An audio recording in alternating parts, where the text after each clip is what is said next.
yerdeyiz ve havalimanına doğru gidiyoruz. Sabah kalktık, hemen toparlandık.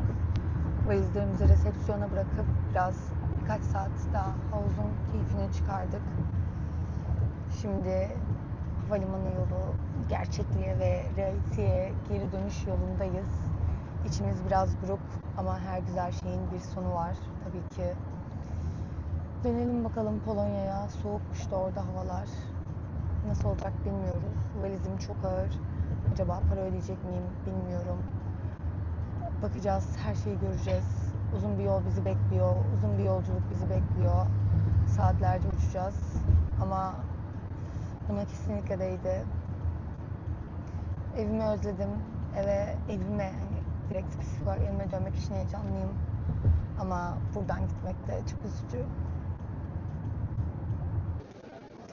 Evet arkadaşlar, valizimi verdim. Bütün tatlılığımla oraya gittim kızla konuşmaya.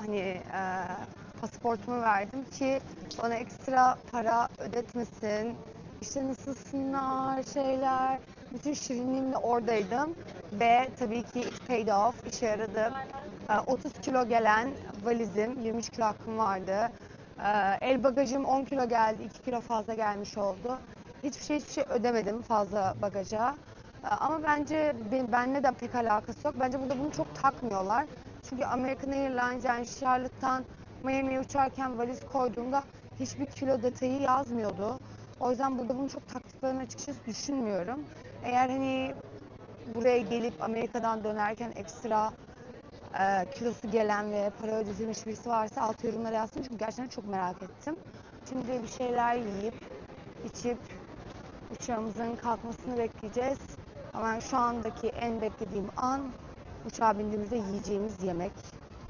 Bunu bekliyorum. Hadi bakalım. It's time to go home. Evet. Şu anda sırada bekliyoruz. Biz grup 4'üz. Grup 4'ün sırasında bekliyoruz. Boarding'e 18 dakika önce başlamamız gerekiyordu. Ve hala başlamadım. Tam olarak 31 dakika gecikmeyle gidiyoruz. Thank you. Evet, girdik. Uçağımıza doğru gidiyoruz. Hadi bakalım. Oturmak istiyorum. Lufthansa'nın yemeklerini yemek istiyorum. Çünkü çok acıktım. Aşırı açım. Çok açım. Evet, 40A olarak yerimiz burası. Evet, kalkıyoruz ve tabii ki buraya gelirken ki şansım ve artı annemin şansıyla yanımızdaki koltuk komple yine boş. Evet, bu demek oluyor ki yine yatıp yayılıp uyuyacağız. Ve ben yine uçağa biner binmez yani o kadar esnemeye başladım ki, o kadar uykum geldi ki, yani otomatikman gerçekten bu uyku bana yükleniyor ne zaman uçağa binersem. Ama bu çok iyi tabii. Saatler olan uçuşlarda çok yardımcı oluyor. Direkt uyuyorum. Ama tabii çok açım. Heyecanla yemeği bekliyor olacağım. Heyecanla şarap servisini bekliyor olacağım. Biraz dizi izleyip, biraz edit yapıp böyle bu yolculuğu geçireceğim. Evet, hoşça kal Amerika. Hoşça kal Miami.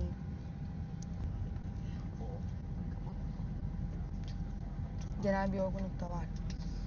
Bir de işin komik tarafı, yarın arkadaşımın indikten sonra eve gidip pizza. Arkadaşımın köpeğinin doğum günü partisi var, oraya gitmem lazım. Jet lag halde giderim, birkaç saat uğrarım dönerim. Birkaç köpüş görürüm. Arkadaşlarımı görürüm. Hadi bakalım.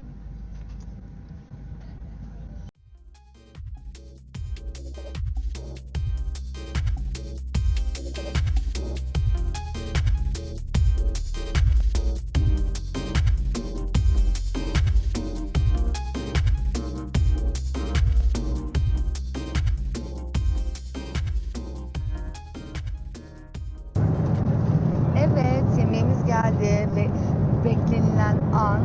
Gulaş ve makarna arasında tercih yaptırdılar. Gulaşı seçecek çünkü biz bir et canavarıyız. Benim yandı. Burada böyle bir bulgur salatası gibi bir şey var. Tatlımız, ekmeğimiz, işte peynir, yağ, kraker falan. Gulaş yemeğimiz de burada. Patates püresi, brokoli ve havuçla. Harika. Çok bayıldım. Çok güzel. Heyecanla yiyeceğim. Birazdan da içecek arabası geliyor. Hemen oradan da içeceğimi alıp bunları yiyip güzel bir ülkeye yatacağım. O zaman büyük ihtimalle Avrupa üzerinde, Frankfurt üzerinde yakında görüşürüz.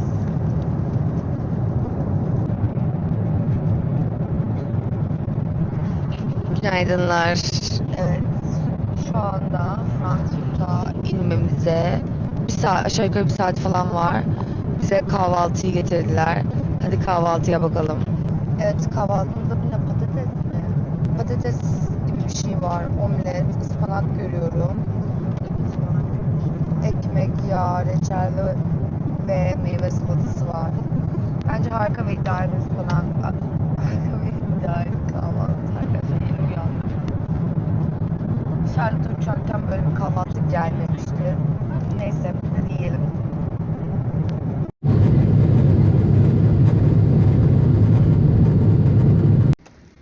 Evet, Frankfurt'a indik. Hadi bakalım. Gidelim. Dankeschön. Dankeschön. Herkese teşekkürlerimizi sunduktan sonra ilerlemeye devam ediyoruz. Annemi kaçırdık. Zamanında çıkamadık. Evet arkadaşlar, Avrupa'dayım artık. Of, bir eve dönme heyecanı ve mutluluk bir anda beni. Miami'deyken hiç böyle değildi. Annemin uçağı 10.35'te kalkıyor İzmir'e dönüş için. Benim uçağım da 11 küsurda. Ben daha sonra gideceğim. Frankfurt, willkommen. Evet, annemle ayrılık vakti geldi, çattı. Annemin kapısı burada, onun kapısına bırakıyorum ve gidiyorum kendi kapıma. Anneciğim, öpeyim. Anneciğim, görüşürüz. Eğlendik, keyif aldık. Evet, eğlendik. Ayrılık vakti. Evet. Haberleşiriz. Varınca ara mutlaka. Yaz. Ben de yazarım. Ben de 2 gibi varıyorum. Sen kaçta varıyordun? Benim de öyle. Tamam, ben de öyle o saatlerde varım. Canım kızım benim. Görüşürüz anneciğim. Bay bay.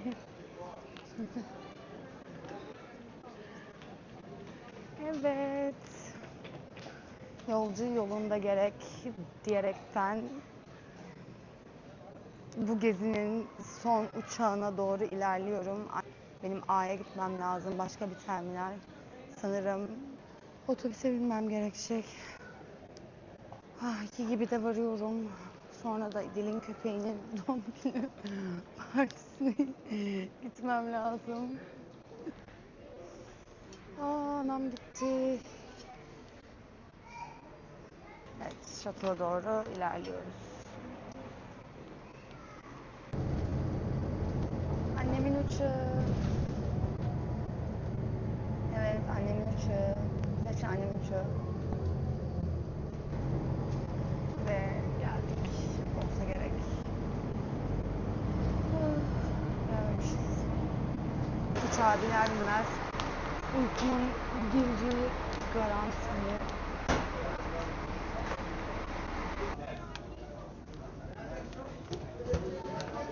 Kafalar karışık, bir işaret tutan adam var, onu takip ediyoruz. Tur rehberi gibi tutmuş. Hani ne mana? Neyse, bütün her şeyi çözecek vaktim olduğu için takip ediyorum adamı. Bakalım nereye gideceğiz. Hani hep böyle gelip alttan alıyor mu adam birileri? Aynı yere geldik. Ama adam tur rehberi gibi hani A kapıları diye şey tuttu. Herkes onu takip ediyor. Şurada görüyor musunuz? Niye salak mıyız biz ya? Tabelalar var. Tabelaları takip ediyoruz zaten. Çok güldüm. Ama evet, Amerika'da indiğimiz yere geldik galiba. Oraya benziyor. Evet, gerçekten orası. Geri dönmüş olduk. Nasıl olduğunu da anlamadım çünkü A'da indik, Z'de inmedik. Ne bileyim ya. Çok sorgulamıyorum. Gidiyorum. Bazen her şeyi bilmemek lazım. hep dediğim gibi bazen cahillik mutluluktur. Whatever, takipteyiz. İşaretli adamı gidiyoruz. A kapılarına. Ne böyle her geleni karşılıyorlar mı böyle A kapıları diye, yani başka adam mı duruyor? Ben hani bu adamın şeyini anlayamadım, vasfını çok, ama çabasına sağlık. Tamam, buraya kadar bıraktı bizi. Buraya kadar bıraktı bizi. Where now? I would not get confused if we just follow the signs, and because like he was just like with like a tour guide. It made me even more confused. And like he just left us in the middle, like he might as well just like let us there. He already came all the way here. Spor şeyinden, kontrolünden geçtik. Arkadaşlar yani 2 saniye falan sürdü. Asla uzun sürmedi. İşte insan oturum kartının olmasının faydaları. Hiçbir soru bile sormadı. Pasaportunun oturum kartını verdim. Hani belki sorar hani ne yapıyorsun Kanada falan. Niye gidiyorsun diye de oturum kartı var, yani orada yaşadığım belli. Ama hiçbir şey gerçekten sormadı. Görüşürüz, iyi günler dedi. İyi günler dedim, geçtim. Zaten oturum kartım vardı. Amerika'ya geçti de hiç sorun yaşamadım. O beni video çekiyorum diye çeviren adam dışında. Ama gerçekten pislik yaptı yani. Yani başka hiçbir şey değil. Neyse, canı sağ olsun. Belki kötü bir gün geçiriyordur. Benden çıkarmak istemiştir. Whatever. Böyle kendini güçlü ve şey sanan insanlar yüzünden canımı sıkamayacağım dedi ve sıktı bu arada. Ama kısa bir süre sıkılmaydı. Sonra zaten pasaportumun derdine düştüm, hatırlıyorsanız. Pasaportum kontrolde kalmıştı. Vizemin, Amerikan vizemin olduğu pasaport. Excuse me. Sorry. Thank you. Yani yolda tamam duruyorsun da, yani yürüyen insanlara da bir izin mi versen acaba? Geçmeleri için. Avrupa diyorsun işte, insanlık bekliyorsun. Yok yani insanlık. Kenara çekil ya, bir hani hiç mi öğrenmedin sağda durmayı? Aşağı uçurumuz A1. Gidelim. Hadi mi? Burası mı? Do Warszawie.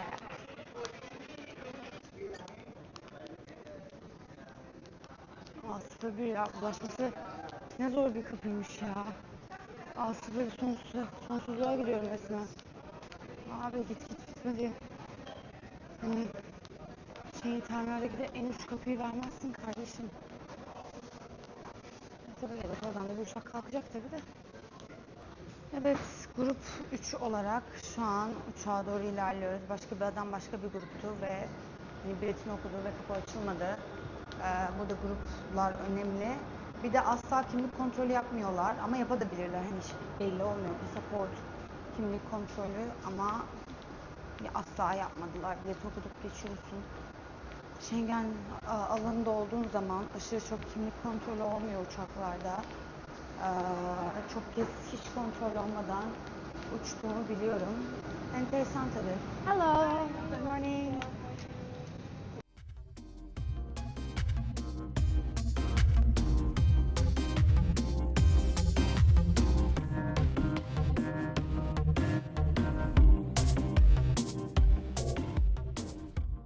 Geldik, Varşova'dayız.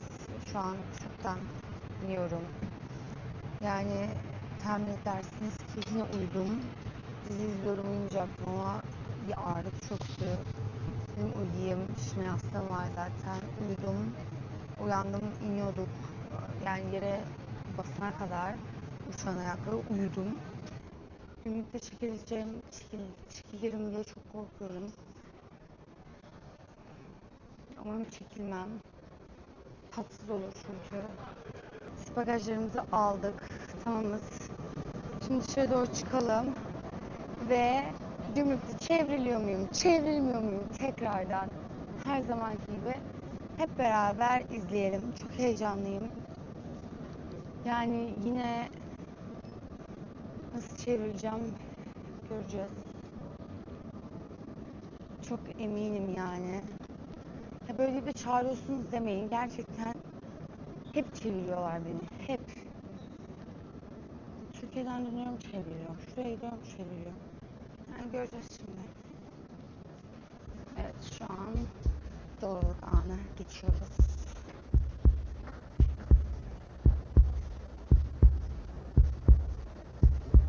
Arkadaşlar geçtik galiba. Gerçekten geçtik. Çevrilmedik. İnanılmaz. Şoklardayım. Video çektiğimin şeyi mi bilmiyorum. Ama inanılmaz ağlayacağım galiba. Çevrilmedim Allah'ım. Evet şimdi Uber'imizi çağıralım. Evet arkadaşlar bu videoyu başladığım yerde bitirmenin yani evimin önünde en doğru karar olduğunu düşündüm ve o zamanlar karanlıktı. Şu an aydınlık ve artık Varşova'da hava daha sıcak. Biraz dinlenip arkadaşımın doğum günü, köpeğin doğum günü partisine gideceğim. Geldik ve bu videoyu da burada, bu seriyi de burada kapatıyorum.